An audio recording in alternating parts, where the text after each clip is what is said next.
तो फाइनली थामा का ऑफिशियल ट्रेलर आ चुका है, जहां मैंने इस ट्रेलर को देखा और इस ट्रेलर से मैं ज़्यादा खुश तो नहीं हूँ। देखो, मेरी एक्सपेक्टेशन थोड़ी ज़्यादा थी, जो कि मेरी ही गलती है। मुझे इससे इतना ज़्यादा एक्सपेक्ट नहीं करना चाहिए था।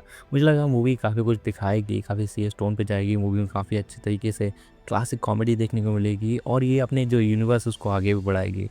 तो मैं बता दूँ, ये मॉडर्न यूनिवर्स क्या परफेक्ट पार्ट है। मतलब अभी तक जितने भी मॉडर्न के कॉमेडी हॉरर यूनिवर्स में 4 पिक्चर आ चुकी हैं, ये उसकी 5वां पार्ट है। चाहे स्त्री 1, स्त्री 2, भेड़िया और मुझिया भी है। और मैं बता दूँ, ये मुझिया के ही डायरेक्टर ने बनाया है। इस जो थावा पिक्चर है, मुझिया के डायरेक्टर ने इसको डायरेक्ट किया है।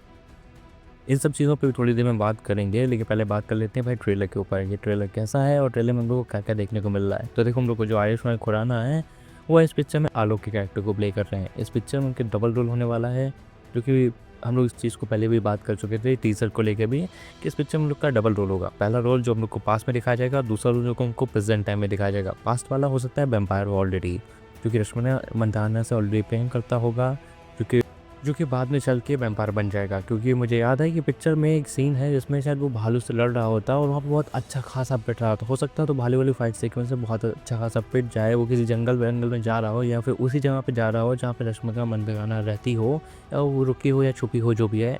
तो वहाँ से वो आयुष्मान खुराना को बचा लेती है। और देखो, बचाने का सिर्फ लास्ट ऑप्शन तो ये था कि उसे काट लो। तो हो सकता है उसने उसे काट लिया और वैम्पायर बना दिया हो। इसके साथ उसके साथ रहने लगती है और यही सब आगे देखने को मिलेगा। इसके बाद जो हम लोग को पास्ट वाले जो कहानी दिखा रहे हैं, जहाँ हम लोग को नवाजुद्दीन सिद्दीकी आगे कह रहे हैं कि भाई सीधे से इंसानों को मारो, उनका खून पियो, अपने बच्चे पैदा करो। तो इसकी वजह से उसको कैद कर लिया गया है, वो भी कई 100 सालों के लिए। जहाँ मुझे शायद याद लगता है कि टीज़र में 200 साल की बात की गई थी। तो ये सब हम लोग को देखने मिला भी है। एंड इसके बाद शायद एक शॉट दिखाया है जिसमें आयुष्मान खुराना और नवाजुद्दीन आमने सामने खड़े हैं। वो प्रेजेंट टाइम लाइन का है, तो सारा समय बीत चुका है और हो सकता है कि उसी टाइम पे भाई नवाजुद्दीन का कैरेक्टर आज़ाद हो जाए। शायद आयुष्मान की खुराना की मदद से वो कुछ चालबाजी करे और वहाँ से निकल जाए। ओवरऑल मूवी भाई, जो आयुष्मान खुराना को पावर्स मिली हैं उन सब की आसपास ही घूमने वाली है। या उसके पावर्स मिलने की वजह से वो अजीबोगरीब हरकतें करेगा और लोगों की नज़रों में आएगा, जहाँ उसे उस सब चीज़ों से बचना होगा। और इन्हीं के साथ कहानी आगे बढ़ती जाएगी। जहाँ हम लोग ट्रेलर में देख सकते हैं उसके पिता उसकी हरकतों से परेशान हो रहे हैं, उन्हें कुछ अजीब लग रहा है। पूरी कॉमेडी उसी के आसपास चल रही है। एंड इसी के साथ एंट्री हुई हमारे वरुण धवन की। हाँ बिल्कुल, देखो आधी पिक्चर बीत जाने का जो मुझे लगता है ना, वो टेम्पल वाला पूरा सीक्वेंस जो हम लोग को ट्रेलर सबसे पहले दिखा दिया गया है, वो पिक्चर का सबसे पहले सीक्वेंस ही होगा। मुझे लगता है 15 मिनट तक वही सब चलेगा और उसके बाद फिर आयुष्मान खुराना 15 मिनट वाला वो सीक्वेंस देखने को मिल जाएगा।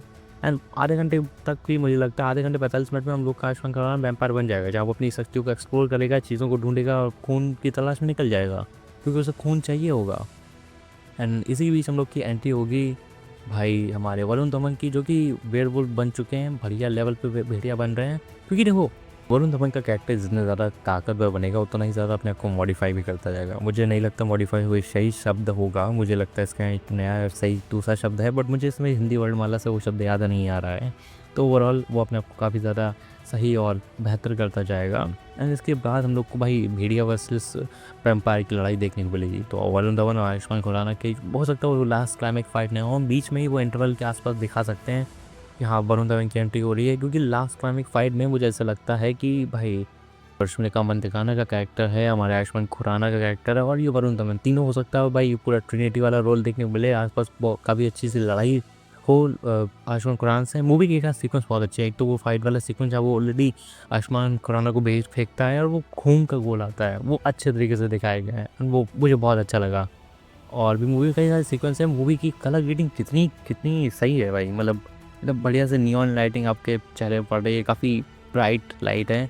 और हाँ, मूवी में एक वो भी ज़्यादातर ब्लैक शॉट ही हैं, जो कि वो दिखाते हैं कि भाई वो रोशनी से बच रहा है। लेकिन हाँ, एक सीक्वेंस में वो काफ़ी ज़्यादा रोशनी में, दिन में ही रोशनी में बाहर घूम रहा है।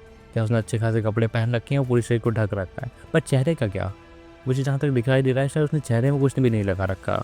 और ओवरऑल वो अपनी पावर को उस टाइम पे टेस्ट कर रहा हो सकता है बहुत ज़्यादा पावरफुल हो, तो इस वजह से उस टाइम से कुछ ना हो रहा हो। तो ओवरऑल कहानी इन सब चीज़ों के इर्द गिर्द घूमने वाली है।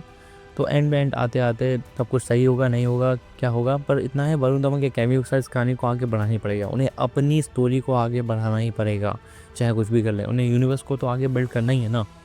लेकिन सबसे बड़ी बात है कि अब इसका एक एक बहुत अच्छा अपोनेंट आ गया है, वो है लोका चैप्टर 1। हाँ, मैं तुम्हें सही से बता दूँ, लोका चैप्टर 1 एक वैम्पायर मूवी है और रिसेंट टाइम में वो रिलीज़ होके बहुत अच्छे तरीके से हिट गई है। कि भले ही वो पिक्चर सीरियस टोन पे जाती है और ये एक कॉमेडी मूवी है। मैं मानता हूँ कॉमेडी के साथ आप स्टोरी को भी तो दिखा सकते हैं, वहाँ पे भी थोड़ी बहुत कॉमेडी थी लेकिन इतनी ज़्यादा नहीं थी। वो सीरियस टोन पे जाती है, अपनी चीज़ों को दिखाती है, बहुत अच्छे तरीके से दिखाती है।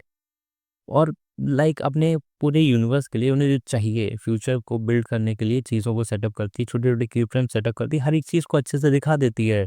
जहाँ पे अब भाई तमामा को भी कुछ अच्छा करना ही पड़ेगा, अगर उन्होंने अच्छा नहीं किया तो भाई वो कैसे बिल्ड कर पाएँगे? आगे कुछ सर्वाइव करने के लिए उन्हें एक अच्छी स्टोरी चाहिए जो उनके सिनेमैटिक यूनिवर्स में योगदान दे चुके। क्योंकि अभी तक किसी पिक्चर ने नहीं दिया है, शायद टी 2 ने ही थोड़ा बहुत दिया है जो कि अक्षय कुमार को as a big daddy setup किया है।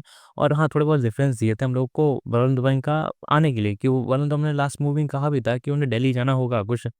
ये सब चीज़ें हैं ओवरऑल हम लोग को क्या-क्या देखने को मिल सकता है, क्या-क्या नहीं। और ओवरऑल ये वीडियो अच्छी लगी तो उसको लाइक करना, चैनल को सब्सक्राइब करना। वीडियो देखने के लिए तुम लोग का धन्यवाद। बाय।